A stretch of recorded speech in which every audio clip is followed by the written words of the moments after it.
Good day everyone and welcome to Fluent English. Today we have another practical and engaging English lesson designed to help you speak more confidently and understand English more naturally. Let's dive straight into today's topic and continue building your English skills together. Hello everyone and welcome back. I'm Emily and I'm here with the fantastic Paul. Hi Paul, how's it going? Hi, Emily. I'm doing fantastic. Thanks for asking. It's always a pleasure to join you and our wonderful listeners. I'm really excited about today's topic because it's something so many English learners struggle with. Me too, Paul. Today, we're diving into a very common frustration for beginners. I can understand English perfectly well, maybe even read it without too much trouble. But when it comes to speaking, it's like my tongue gets tied in knots. Exactly, Emily. It's that feeling of knowing the words are in your head, but they just won't come out of your mouth. It can be incredibly disheartening. You might watch a movie and understand almost everything, but then you freeze when someone asks you a simple question.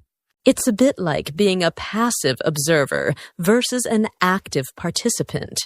You're absorbing the language, but you're not yet comfortable enough to produce it yourself. But the good news is, it's a very normal stage in the learning process, and it's definitely something you can overcome. Absolutely, and that's what we're here to talk about today. We'll explore the reasons behind this challenge and, most importantly, provide you with actionable strategies and practical tips to help you bridge that gap between understanding and speaking. We want to empower you to become confident and fluent English speakers. So, Paul, let's delve into the why. Why do so many learners experience this disconnect between comprehension and production? What are the underlying causes? Well, Emily, the first thing to recognize is that understanding and speaking are fundamentally different skills. Think of it this way. Understanding is a receptive skill. You're receiving information, processing it, and interpreting its meaning.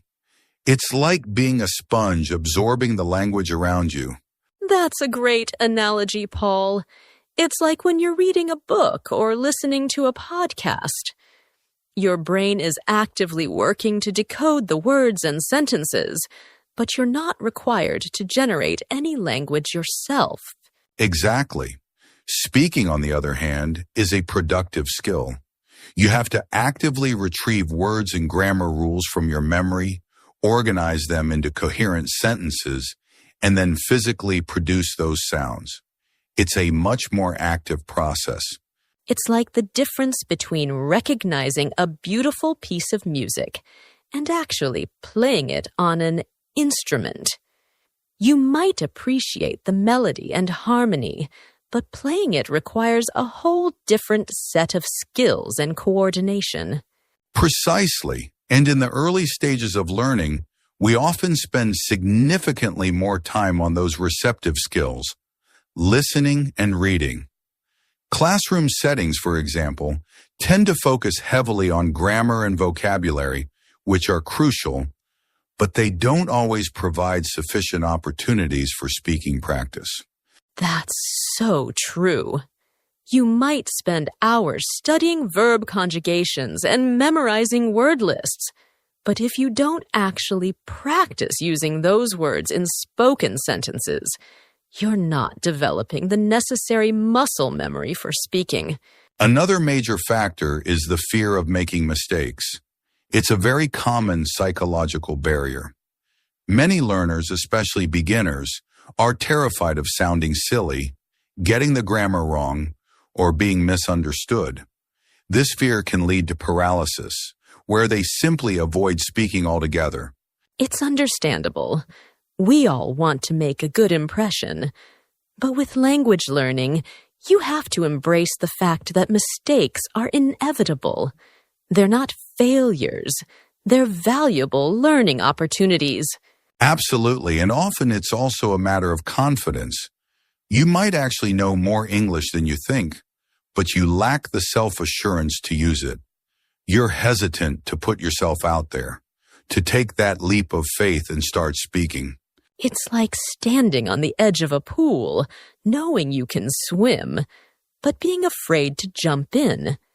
You have to take that plunge to truly develop your skills. Okay, so let's get down to brass tacks. What practical steps can beginners take to overcome this "I understand, but I can't speak" hurdle? Let's equip them with some actionable strategies. First and foremost, start incredibly small. Don't put pressure on yourself to have long, flowing conversations right away. Begin with the absolute basics, simple phrases, greetings, and introductions. Hello, how are you? What's your name? Nice to meet you. Master these building blocks first. That's excellent advice. It's about building a solid foundation. And hand in hand with that, practice consistently. Even if it's just for 10-15 minutes each day. Consistency trumps intensity. Short, regular bursts of practice are far more effective than sporadic marathon study sessions. Exactly. It's like going to the gym. You wouldn't expect to lift heavy weights on your first day. You start with lighter weights and gradually increase the intensity as you get stronger. Language learning is the same. And find opportunities to speak wherever you can. If you have access to a language partner, whether online or in person, that's fantastic. But if not, don't despair. Talk to yourself. It might sound silly, but it's incredibly effective. Absolutely. Describe what you're doing throughout the day. I'm making coffee. I'm reading a book. I'm going for a walk. Narrate your actions. Describe what you see around you. I see a blue car. The sun is shining. The birds are singing. Plan out your day aloud. Tomorrow I'm going to the supermarket. Then I'm going to meet a friend for lunch. And this is crucial. Don't be afraid to make mistakes. I cannot emphasize this enough. Everyone, and I mean everyone, makes mistakes when learning a language. It's an unavoidable part of the process. In fact, mistakes are incredibly valuable because they highlight areas where you need to improve. Think of mistakes as feedback. They're telling you, hey, this is something you need to work on. Instead of getting discouraged, embrace them, learn from them, and move on. And shift your focus from perfection to communication. Your primary goal, especially as a beginner, is not to speak like a native speaker. It's to be understood. Can you convey your message effectively? Can you get your point across? That's what matters most. Don't get bogged down in trying to use perfect grammar or complex vocabulary. Simple, clear communication is key. Use the words you know, even if they're basic. And on that note, use simple vocabulary. You don't need to try to impress anyone with big, fancy words. In fact, often, simple words are the most effective and the easiest to remember and use. And listen actively. Pay close attention to how native speakers pronounce words and phrases. Notice their intonation, their rhythm, their pauses. Try to mimic them. This will help you sound more natural and improve your pronunciation. This is where immersion comes into play. Immerse yourself in the English language as much as you possibly can, even if you're not living in an English-speaking country. Watch English movies and TV shows.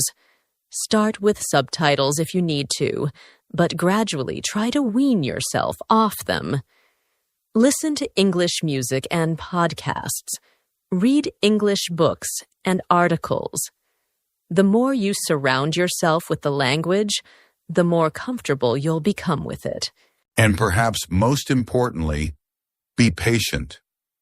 Learning to speak a language is a marathon, not a sprint. It takes time, effort, and dedication. Don't get discouraged if you don't see results overnight. Celebrate your small victories and keep moving forward. Let's get even more specific. Let's provide some concrete examples of how beginners can actively practice their speaking skills. Okay, how about role playing? This is a fantastic way to simulate real-life conversations. Imagine yourself in different scenarios and practice what you would say. Excellent idea. For example, imagine you're ordering food at a restaurant. Practice phrases like, "I'd like to order a pizza. Can I have a salad, please? How much does that cost?" Or imagine you're checking into a hotel. Practice phrases like, "I have a reservation under the name of Smith. Can I see my room, please? What time is breakfast served in the morning?" Or imagine you're meeting someone for the first time. Practice introductions, asking simple questions, and making small talk. "Hello, my name is Emily. It's nice to meet you. Where are you from? What do you do?" Another great exercise is describing pictures. Find a simple picture in a magazine or online and describe what you see. Focus on using basic vocabulary and simple sentence structures. "I see a dog. The dog is brown. The dog is playing in the park. The sun is shining." Or storytelling. Tell a very short and simple story. It could be something that happened to you that day, or it could be a made-up story. Keep it brief and use simple language. "Yesterday, I went to the beach.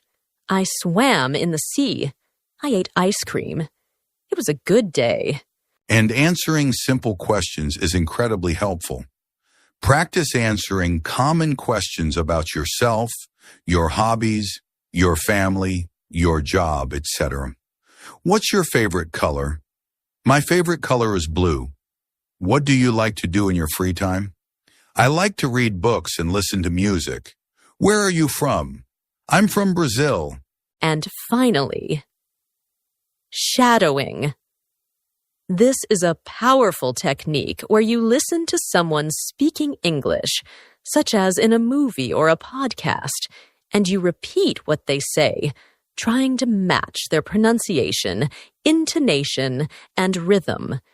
It's like being an echo.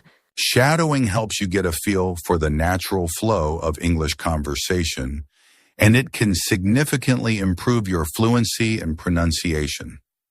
Start with short phrases and gradually work your way up to longer sentences. Paul, it's so important to emphasize that this journey takes time, and it's crucial to stay motivated. What words of encouragement can we offer our listeners? Absolutely, Emily. First and foremost, remember that every single small step you take is progress. Even if you only manage to say one sentence correctly, that's a victory. Acknowledge and celebrate those small wins. Don't compare yourself to others.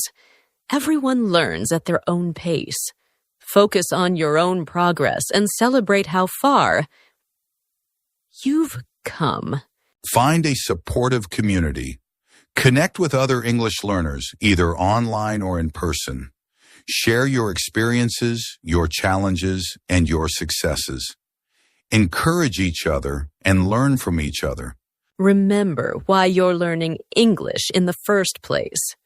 What are your goals? Do you want to travel? Do you want to get a better job? Do you want to connect with people from different cultures? Keep those goals in mind and let them fuel your motivation. And most importantly, believe in yourself. You can do this. It takes time, effort, and persistence, but with practice and patience, you will improve. You will become a confident and fluent English speaker. Well, folks, that brings us to the end of today's episode. We truly hope that these tips and strategies have been helpful for those of you who understand English well, but are still working on developing your speaking skills. Remember, don't give up on yourself. Keep practicing, keep pushing yourself, and most importantly, try to have fun with it. Learning a language should be an enjoyable experience. If you found this episode valuable, please subscribe to our channel, share it with your friends who are also on their English learning journey, and leave us a comment. We love hearing from you. Let us know what you think. Share your own experiences and suggest any other topics you'd like us to cover in future episodes. Thank you so much for tuning in, and happy learning to everyone. Goodbye, everyone. And that's all for today's lesson. Thank you for listening and being part of the Fluent English community. If you'd like to continue building your confidence and fluency in English, make sure you're subscribed for future lessons. Until our next session, stay curious, stay consistent, and keep moving forward on your English learning journey. Thanks for listening, and goodbye for now.